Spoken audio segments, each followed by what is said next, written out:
If you are a fan of softball, you are going to love the Fastpitch TV show. From softballjunk.com, we're bringing you more softball than anyone on the planet. Sit back and get ready. Here's the Fastpitch TV show. Hello, I'm Gary Leland, and this is the Fastpitch TV show. Make sure and take a look at all my videos, blogs, and softball information on my website at fastpitch.tv. The Fastpitch TV website brings you more free softball information than anyone else on the planet. Now, today I have an interview I conducted with Alison, and I did this interview while I was in Florida at the Spring Games. Now, if you're not familiar with the Spring Games, go to pfxathletics.com for more information. I mean, you really need to check out this event with over 300 college teams during a 5-week period. It is the largest softball event in the world. Now let's go to the interview with Alison right after this short message about my Fastpitch magazine, which you can find at fastpitchmagazine.com. Oops, sorry. I was reading this month's issue of the Fastpitch magazine. What? You're not familiar with the Fastpitch magazine? Watch this. You are going to love it.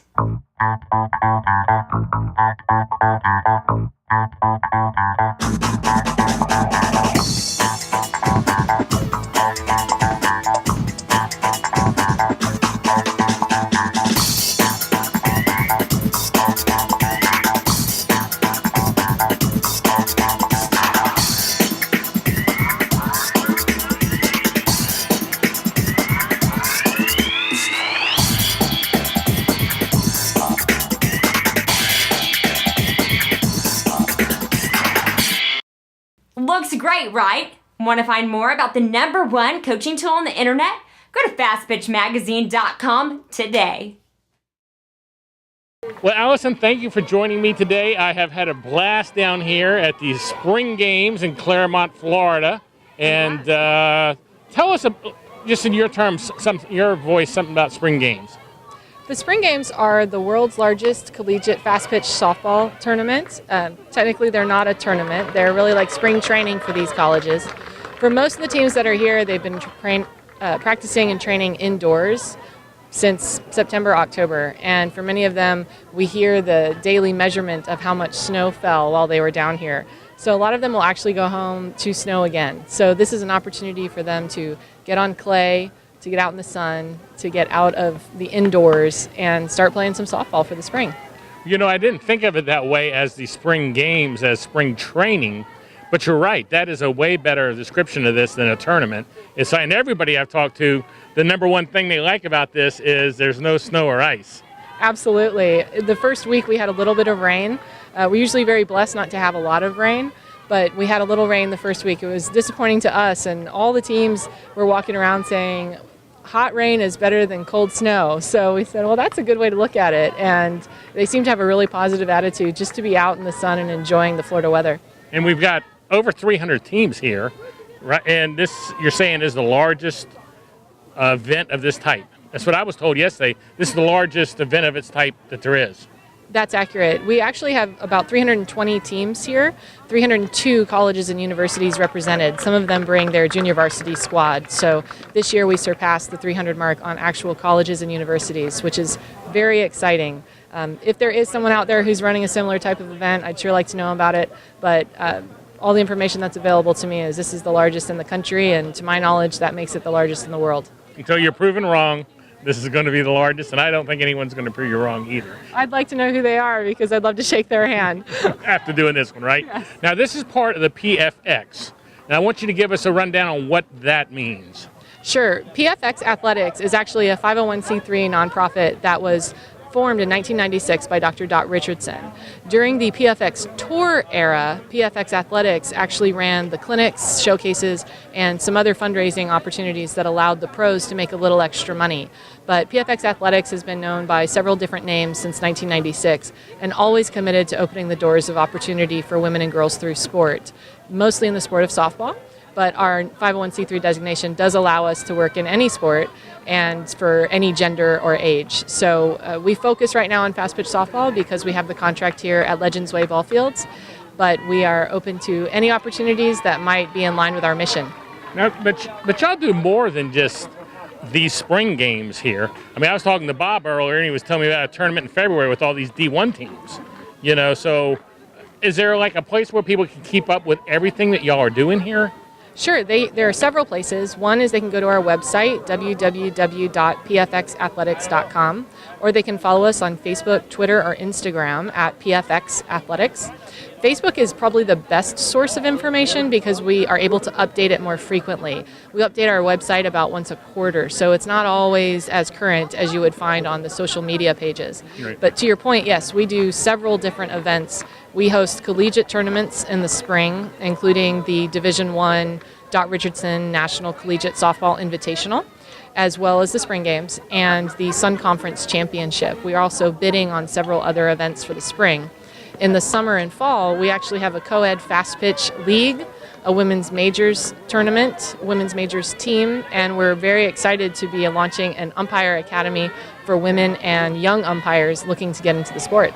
Wow, that's a lot of softball stuff. I'm venturing to say that we might be able to say y'all do more softball stuff here than anyone else. Tell me about the Coed Fastpitch League, because this is something, most of the guys I talk to that do Fastpitch are these old cats, that were doing it when it was really big for men. Now it's more of a women's game, but that's kind of interesting. I know there are a lot of people interested in that, but they have nowhere to go or don't know anything about it. We're really excited about it. The idea of the Coed Fastpitch actually came from our objective of bringing athletes here to train in the off-season. Claremont is well known as a training site around the world for triathletes and track athletes. And so we thought, hey, we've got the experts here, why not apply it to softball as well? And they're open to that. So originally we were thinking, how do we get some of our elite players here to come train in the off-season?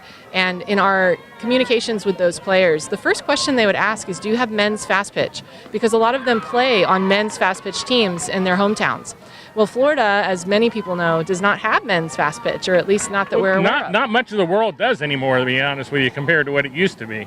Well, we get some of those old cats, as well as some young baseball players who think that they might be able to take a hack at a fast pitch softball. And a lot of the gentlemen who we have actually played in California, up north. We've got one gentleman who came, he played on a semi-pro league in Australia. So we've got some pretty interesting characters on the men's side.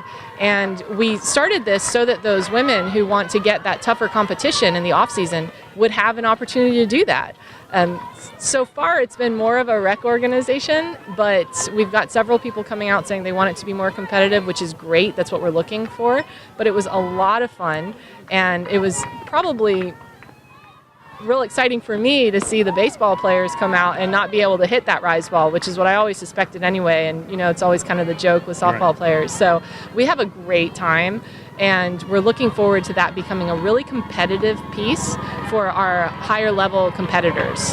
Well, I really think that's like a fantastic idea for two reasons. Number one, I always hear the reason that you do not see men's fast pitch anymore is because there's no starting point for pitching.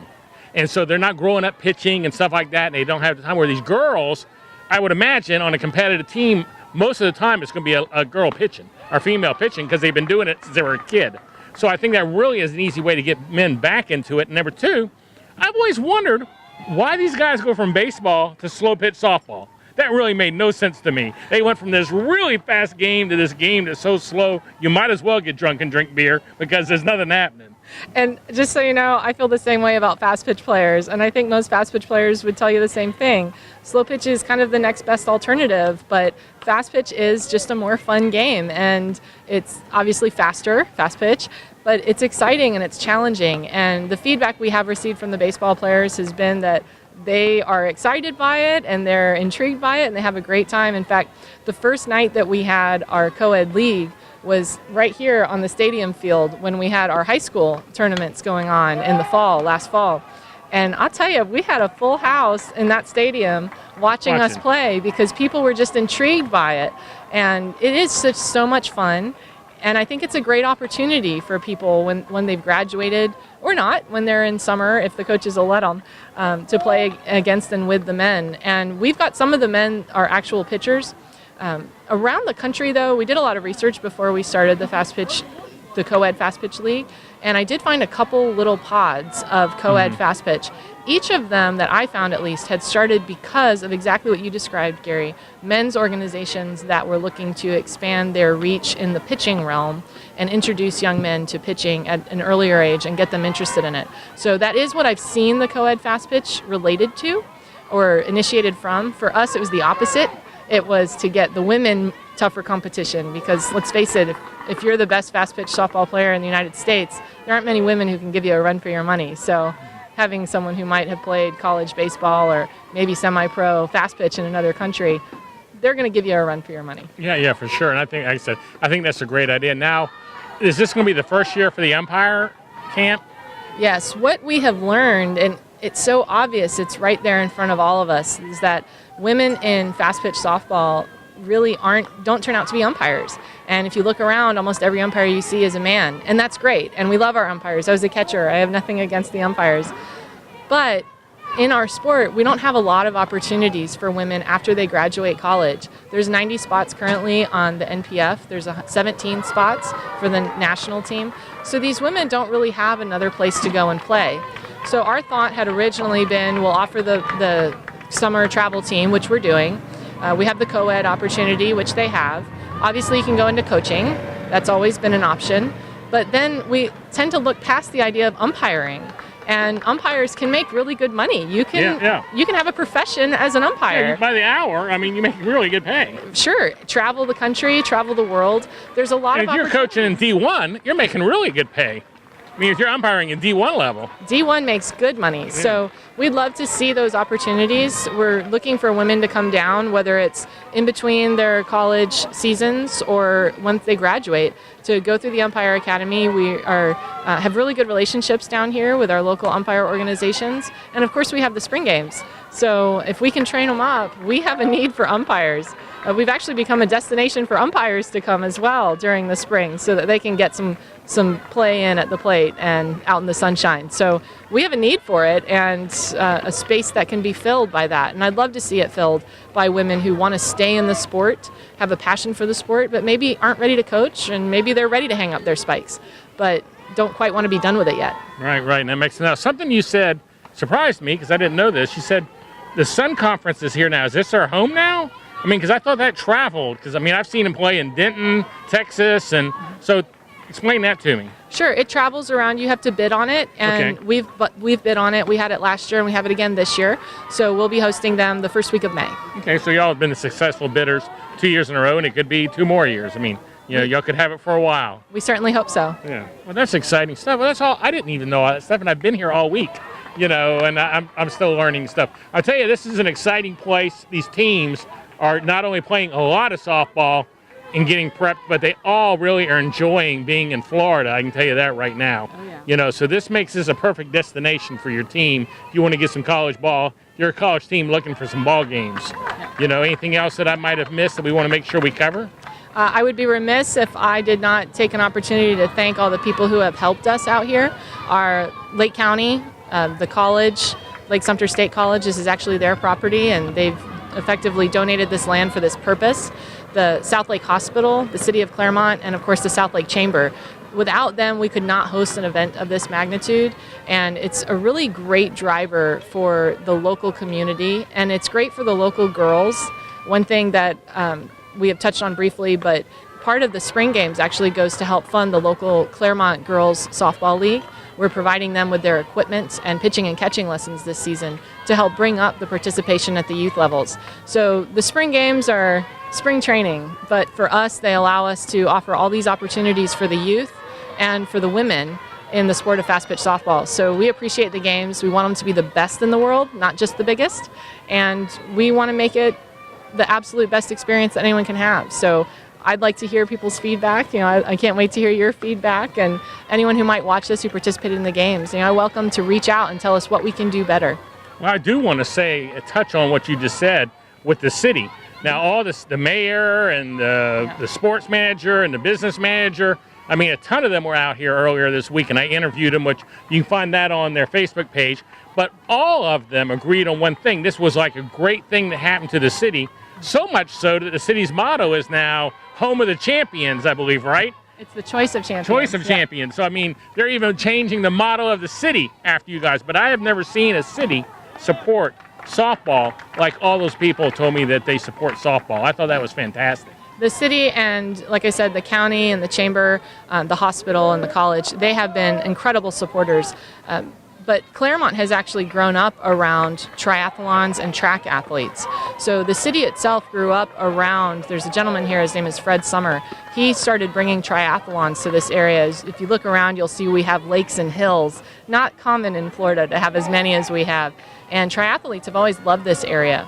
So about 15, 20 years ago, the triathletes started coming here, just flowing in from all over the world, and we became a training destination. So currently we have something like 12 or 15, the number changes from time to time, Olympic hopefuls in the 100 and 200 meter dash that are training here. In fact, the young lady sitting at our gate is a 2012 competitor in London. She ran for Trinidad and Tobago, and she's training here in Claremont, and this is an opportunity for her to raise some funds to help with her training. So Claremont has grown up around this idea that speed and running is the name of the game, and of course in fast pitch softball, the faster you are, the better you are. So we believe we can leverage that relationship that has grown up around here and the impact that those sports have had on this community for the benefit of softball. But you look around and you'll see Olympians and pros in all sorts of sports around Claremont just walking around. So if I took all the credit for being the Choice of Champions, that would be an error on my part. But I will say that Claremont attracts a lot of people who do a lot of really amazing things. And it's kind of fun to go to the grocery store and walk next to an Olympic champion. Not everyone can do that. Yeah, that's pretty cool. Yeah. Well, thank you for your time, and thank you for having me down for the week. This has been quite an experience. I appreciate you coming, Gary. It's been awesome. Thank you so much. Thank you. Looking for a softball bat? Do you want to save $30? SoftballJunk.com is offering an additional $30 discount on all regular price bats on the website. That's right, $30 discount. Just text the word Fastpitch to 555-888 and Gary will send you a discount code good for $30 off your next softball bat at softballjunk.com. FYI, that code's also good at the Arlington, Texas store. Welcome back. Now that last short clip, that was my daughter Amanda telling you about my website, softballjunk.com. Make sure and text the word Fastpitch to 555-888 and get your discount code for $30 off your next softball bat. And you can use the code at checkout. Save yourself $30 over and over and over and over. It's a great deal. It really is. You just need to text Fastpitch to 555-888 and I'll text you back the discount code. Now, if you enjoy the show, I ask you at least check out my website, softballjunk.com, the next time you're looking for softball equipment. If I offer a competitive price, well, please buy from me and show some support for all the free softball content I bring you. I hope you enjoyed today's show, and please tell your friends about the Fastpitch TV show and make sure and take a look at my website, fastpitch.tv. So until next time, this is Gary Leland saying goodbye, and thanks for watching.